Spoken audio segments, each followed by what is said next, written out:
खबर मैनपुरी से। मैनपुरी में संयुक्त किसान मोर्चा के आह्वान पर किसानों ने निकाली तिरंगा यात्रा। संविधान और लोकतंत्र बचाने का लिया संकल्प।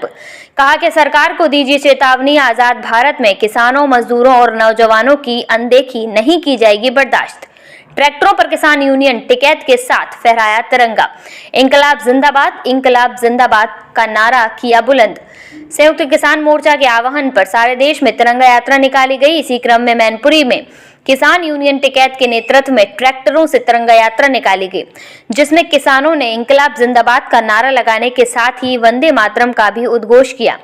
किसान जहां भारत माता की जय बोल रहे थे, वहीं व्यवस्था परिवर्तन के लिए इंकलाब जिंदाबाद का नारा भी लगा रहे थे। भारतीय किसान यूनियन टिकैत गुट के पूर्व जिला अध्यक्ष तिलक सिंह राजपूत ने कहा, किसानों की आजादी के आंदोलन में प्रमुख भूमिका निभाई थी। संविधान बचाने की लड़ाई को किसान लड़ रहे हैं, इसलिए गणतंत्र दिवस के उपलक्ष्य पर संविधान बढ़ाने की शपथ लेकर तिरंगा यात्रा निकाली जा रही है। और क्या कुछ कहा किसान नेताओं ने, देखिए इस रिपोर्ट में। अरे रुक जाओ यार।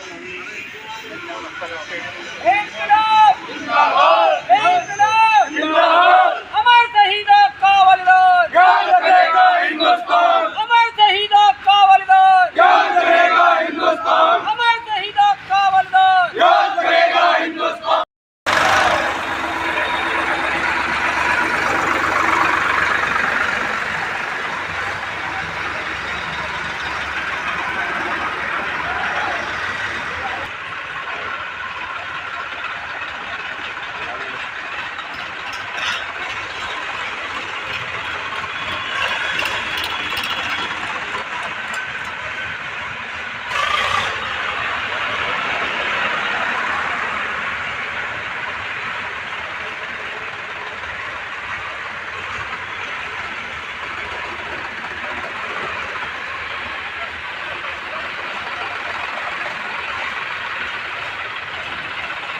एक यात्रा निकाल रहे हैं, क्या इसका महत्व क्या है?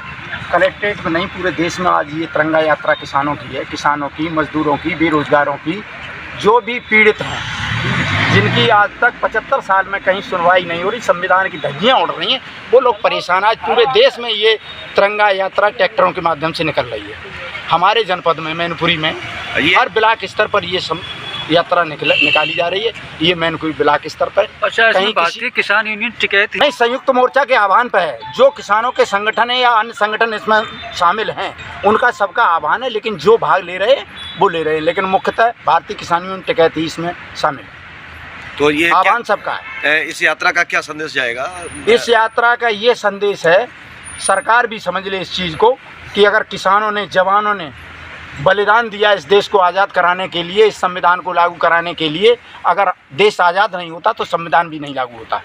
इसलिए ये सरकार को भी आगाह कर रहे हैं, किसान, मजदूर, बेरोजगार, सारे लोग, कि आप सचेत हो जाइए, इन लोगों की भी वेदना को समझिए, इनके अनुसार इनका जो मानवाधिकार है, जो अधिकार है उसे दो, अन्यथा ये भी इसी तरीक़ा से सड़कों में आएंगे और फिर एक यहाँ पर क्रांति होगी। अच्छा, ये समापन कहाँ पे होगा? समापन बस यहीं कलेक्ट्रेट पर होगा। देवी मेला नुमाइश से चले हम लोग, घंटाघर चौराहे, मदद दरवाजे, पुरानी तहसील, कोतवाली और देवी रोड, ये पुल पर होते हुए यहाँ कलेक्ट्रेट पर समापन। सरकार तो क्या इस तरह से यात्रा निकाल कर क्या संविधान मिलेगा? नहीं, हम तो आगाह कर रहे हैं, हमको अभी नहीं संविधान होगा तो उसके लिए लोग अपने आप स्वतः आंदोलित होंगे। ये जैसे स्वतंत्रता आंदोलन शुरू हुआ था, लोगों में कैसे आग भड़क गई थी सरकार की नीतियों से, अंग्रेज़ों की नीतियों से, तो फौज भी भड़क चुकी थी कि फौज के साथ क्या हो रहा था, गरीबों के साथ क्या, जहां अन्याय होगा, न्याय नहीं मिलेगा तो स्वतः स्फूर्ति आंदोलन शुरू हो जाएगा। हम लोग तो इसकी अगुवाई कर रहे हैं।